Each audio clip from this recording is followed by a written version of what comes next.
30 years ago, a teenager's dream to bring peace to his community inspired a movement. Today, that dream is a reality through the Louis D. Brown Peace Institute. After Louis's tragic passing in 1993, his mother, Chaplain Clementina Chéry, turned pain into purpose. The Institute was born to support families affected by homicide, offering healing, hope, and a path to peace.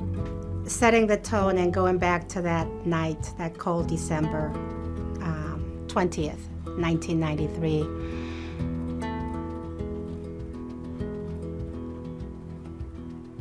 The only way I can put it is there was a sense of an out-of-body experience. I felt that I was in a movie and I was watching myself, be this main character. And then I took my pain, still in pain. My pain is still a part of me. It hasn't gone anywhere, especially as we're talking about 30 years later, or 31 years for Louis and 30 years for the organization. Yet for me, I looked at my pain and understanding what that is, my sadness, my anger, my thirst for revenge. And then, what is it that God is asking me, and how do I teach the peace that surpasses human understanding? And I have to make the conscious choice every day for Louis's vision and the many Louises that were killed before him and the many Louises that are coming after him. So the Peace Institute is exactly that, a center of healing, teaching, and learning. From the Mother's Day Walk for Peace to innovative youth programs, the Peace Institute has created spaces for healing and transformed lives through services and advocacy. Over the years, I think the Peace Institute being in the community, one, it is a constant space for people. Folks know us as the house with the purple door right now. And we have sort of that familiarity in the community. And more importantly, the Peace Institute being present has changed conversations. We've shifted the way people talk about homicide, the way people talk about violence, the way people talk about surviving families. And we've really encouraged and invited people to come together from all different walks of life. I think the impact that I've seen the Peace Institute have in the community is in people's lives, just the transformation that people have been able to experience, whether it's through experiencing some of the healing tools or just finding a community of people that really understand them and can hold the depth of everything that they're experiencing in their lives. Beyond direct support, the Peace Institute collaborates with hospitals and trains leaders across the country to break cycles of violence and build peace. Peace Institute's impact reaches nationwide. We serve families in 91 cities and towns across Massachusetts, and we are called on by organizations across the country to provide training and technical assistance. And so while we may not be placed everywhere, there are organizations that are reaching out to us to ask us, what are the tools out there? What are the resources? How do we serve this family equitably?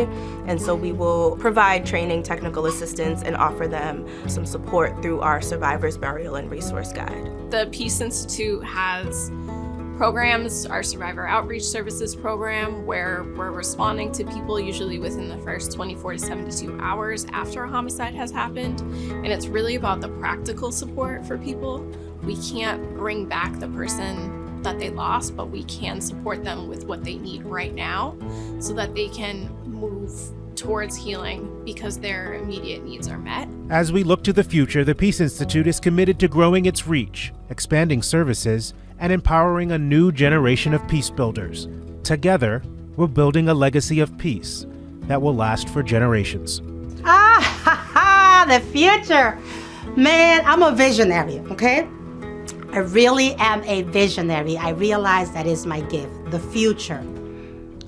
30 years ago, the future is here now, where we're building a $25 million campaign for peace. We're building the center of healing, teaching, and learning. But the center being here in what the city considers one of the most violent neighborhoods, which is Four Corners, which is where I live, where we're having this hub where others are coming to learn how to truly teach, heal and learn, and to create the peace of the city that we are all looking for. I see a lot less responding, and I see a lot more creating of the peace that we're looking to see. I think that's a beautiful thing about the Peace Institute and the place that it is and the impact that it's had, is we have not been focused just solely on what happened, but focused on the solutions and building the world that we're trying to create. 30 years later, my 15-year-old brother had such an impact. And we are talking about building a building, building a building named after him that will impact generations and generations after us. So 30 years to me, it makes me think of the next 30 years and then the next 30 years and then the next 30 years and understanding that this is just a moment in time and I won't be here forever. But that we are planting something that will live forever. Join us in this journey. As a peace fester, let's honor Lewis's vision and create a world where peace is possible.